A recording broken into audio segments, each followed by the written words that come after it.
کہ لوٹ کر بھی کوئی بے چین رہا، لوٹ کر بھی کوئی بے چین رہا اور لٹ کے بھی چین سے سویا کوئی، لوٹ کر بھی کوئی بے چین رہا لٹ کے بھی چین سے سویا کوئی۔ یہ لٹے ہوئے تو جنت کے باغوں میں سیر کر رہے ہیں، جن کی ہڈیاں توڑی جا رہی ہیں حوریں ان کی ناز برداریاں کر رہی ہیں، اور یہ پتھر مارنے والے اب اداس پھر رہے ہیں، اب اندھیرے میں ٹھوکریں کھا رہے ہیں، اب یہ کہہ رہے ہیں یا حسرتاً علی العباد۔ اور پھر جب اللہ کے عذاب کی بجلیاں گرجتی دکھائی دی تو اب پریشان ہو گئے کہ ہائے انہی لوگوں کے قدموں سے چمٹ کے پناہ مانگ لیتے، اب ہم نے وہ چراغ بھی بجھا لیے، اب ان کڑکتی بجلیوں سے کون بچائے گا، عذاب الہی سے کون محفوظ کرے گا؟ جنہوں نے محفوظ کرنا تھا، جو پناہ گاہیں تھی، ہم نے وہ پناہ گاہیں ہی توڑ دی۔ تو اب وہ خود کہہ رہے تھے یا حسرتاً علی العباد، ہائے افسوس۔ اللہ اکبر۔ صاحبو، اگر قرآن مجید کی اس آیت کے مفہوم کو آپ دل میں جگہ دے چکے ہیں اور فہم اس بات کو قبول کر چکا ہے کہ اب وہ کیا کہہ رہے ہیں، کافر خود کہہ رہے ہیں، تو پھر بات سمجھنے میں دیر نہیں لگتی کہ جو حق ہوتا ہے وہ خود ہی بولتا ہے۔ حق جو ہوتا ہے اس کو دبایا نہیں جا سکتا ہے۔ کربلائیں سجتی ہیں تو پچھتانا یزید کو پڑتا ہے، پچھتانا ابن زیاد کو پڑتا ہے، پچھتانا شمر کو پڑتا ہے۔ حسین تو نیزے کی نوک پہ بھی قرآن پڑھا کرتے ہیں۔ اس لیے کافر کہہ رہے ہیں یا حسرتاً علی العباد۔ اچھا، بات تلخ نہ ہو، بات کڑوی نہ ہو تو میں ایک بات کہوں کہ جو باصلاحیت لوگ ہوتے ہیں اور حق کی راہوں کے مسافر ہوتے ہیں، انہیں اپنے قد کو بڑھانے کے لیے بھانڈ قسم کے لوگ ساتھ نہیں رکھنے پڑتے، ان کو اپنے مزارات کے نقشے نہیں دے کے جانے پڑتے کہ اس طرح کا دربار بنوانا میرا تاکہ لوگوں کا آنا جانا رہے۔ ان کے جھنڈے رب خود ہی لگاتا ہے، اور ان کے اٹھ جانے کے بعد ماحول کے اندر ایسی اداسی ہوتی ہے کہ جو دشمن وہ بھی ہاتھ مال رہے ہوتے ہیں کہ یہ چراغ بجھ گیا، یہ زندگی کا اجالا ہم سے چھن گیا۔ تو یا حسرتاً علی العباد کے مفہوم کو اگر آپ سمجھیں تو حق کی جو بلندی ہے اور سر بلندی ہے وہ سمجھ میں آتی ہے۔ ما یاتیہم من رسول الا کانوا بہ یستہزئون۔ اللہ فرماتا ہے جب بھی ان کے پاس کوئی رسول آتا ہے تو ان کا مزاج یہ ہے کہ یہ ہمیشہ ٹھٹھا ہی کرتے ہیں، مذاق ہی کرتے ہیں۔ اب دین کی راہوں پہ چلنے والوں کے لیے اس آیت میں بہت کچھ ہے۔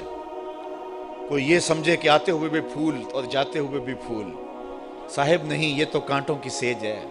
یہاں تو مقاومتیں بھی ہوں گی، مخالفتیں بھی ہوں گی، اذیتیں بھی ہوں گی، دکھ بھی ہوں گے، تان و تشنیع کے برستے تیر بھی ہوں گے، لوگ گالیاں بھی دیں گے۔ جب پیغمبروں کو بھی لوگوں نے گالیاں دی، اللہ کا کوئی پیغمبر ایسا نہیں آیا کہ جس نے آ کے پیغام حق دیا ہو اور لوگوں نے مخالفت نہ کی ہو، چونکہ جس کے مفادات پہ زد پڑے گی وہ مخالفت تو کرے گا، وہ مقاومت تو اٹھائے گا، وہ تانے تو دے گا، وہ ماحول سازی مخالفت میں تو کرے گا، وہ اپنی بدتمیزیوں کا اظہار کسی نہ کسی طریقے سے تو کرے گا۔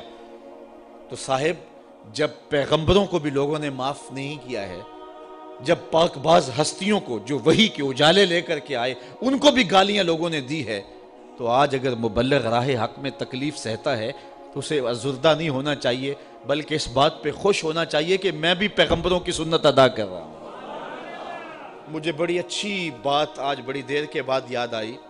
ایک زمانہ تھا جب درس قرآن کا نیا نیا آغاز ہوا تو لوگوں کا رجحان ہوا، تو ہماری بستی کی حالت تو خستہ ہی تھی، لیکن کچھ لوگ جب راغب ہوئے تو ایک صاحب نے ایک شوشہ چھوڑا اور اس نے کہا کہ اس شخص کے پاس جادو ہے اور جو جادو کر کے لوگوں کو اپنے قریب کر لیتا ہے۔ تو میرے ایک دوست تھے پیر بھائی، تو وہ بڑے ازردہ سے ہو گئے۔ اب تو برداشت کی سکت سب میں ہے، چونکہ روز جو ہو رہا ہے ہمارے خلاف تو اب تو عادت بنتی جا رہی ہے، لیکن اس زمانے میں بڑا مشکل تھا۔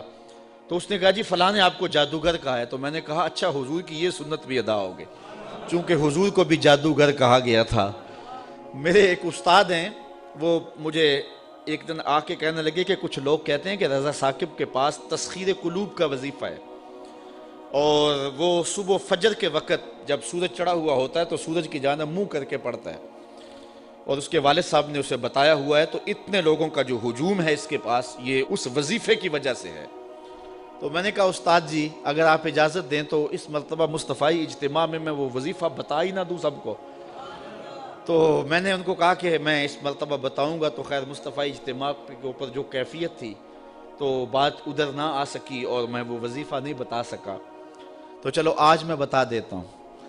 وہ وظیفہ یہ ہے کہ جس نے یہ بتایا ہے کہ فجر کے بعد پڑھتے ہیں اس کو مغالطہ لگ گیا. میں فجر کے بعد نہیں پڑھتا.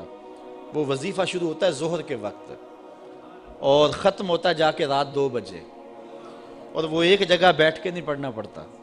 وہ کبھی گجرانوالا، کبھی سیالکوٹ، کبھی راول پنڈی، کبھی ساہیوال، کبھی ہڑپے، کبھی کراچی، کبھی بیرون ملک، کبھی مسجد میں، کبھی ہال میں، کبھی گلی میں، کبھی بازار میں.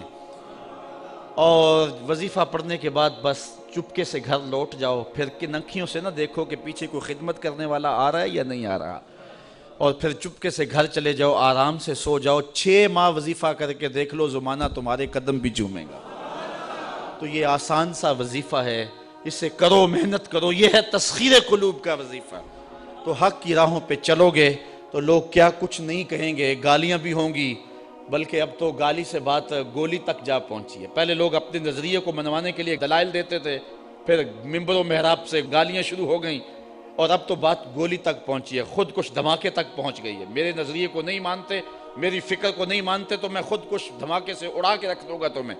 عجیب رنگ ڈھنگ ہو گئے، عجیب صورتیں ہو گئی. تو ظاہر ہے جس کے مفاد پہ زد پڑے گی وہ مخالفت کرے گا. وہ کیا کسی نے کہا تھا کہ لوگ تو فنکار ہیں اس درجہ کے پل بھر میں، سنگے در کعبہ سے بھی اصنام تراشے. تم کون ہو اور کیا ہے داغ کبابی، لوگوں نے تو مریم پہ بھی الزام تراشے. لوگوں نے تو پیغمبروں پہ، پیغمبر زادیوں پہ، پیغمبر زادوں پہ اور پیغمبروں کے باپوں پر بھی تان و تشنیع کے تیر برسائے. آپ تاریخ نبیوں کی پڑھ کے دیکھ لیں تو مبلغین راہ حق میں دین کا پیغام لے کر چلنے والے، حالات کی تلخیوں اور سختیوں سے گھبرانا نہیں ہے. یہ سورہ یاسین ہمیں سبق دے رہی ہے. تم کس کھیت کی مولی ہو؟ یہاں تو پیغمبروں کو گالیاں دی جاتی رہی ہیں، یہاں تو پیغمبروں کی جو ہے وہ تضحیق کی جاتی رہی ہے. فرمایا ما یاتیہم من رسول الا کانوا بہ یستہزئون. جب بھی ان کے پاس کوئی رسول آتا ہے تو اس کا ٹھٹھا ہی کرتے ہیں، اس کو مذاق ہی کرتے ہیں اور اس کو جو ہے وہ تان و تشنیع کے تیر اس پہ برساتے ہیں. الم یروا کم اہلکنا قبلہم من القرون انہم الیہم لا یرجعون. اللہ تعالیٰ ارشاد فرماتا ہے کیا انہوں نے نہ دیکھا ہم نے ان سے پہلے کتنی ہی سنگتیں ہلاک کر دیں، کتنی قومیں برباد ہو گئیں. جن کا طوطی بولتا تھا آج باقی نہیں ہیں. اللہ اکبر. اور ارشاد فرمایا انہم الیہم لا یرجعون، اب وہ پلٹ کے بھی نہیں آئیں گے. فرعون گیا تو اب کسی ملک پہ فرعون کے بیٹوں کی حکومت نہیں ہے. فرعون بھی پلٹ کے نہیں آیا. خاقان گئے تو آج خاقان نظر نہیں آتے. تغلق، ایبک، فرعین مصر آج کہاں نظر آتے ہیں؟ جن کا طوطی بولتا تھا آج دنیا ان کے نام بھی نہیں جانتی.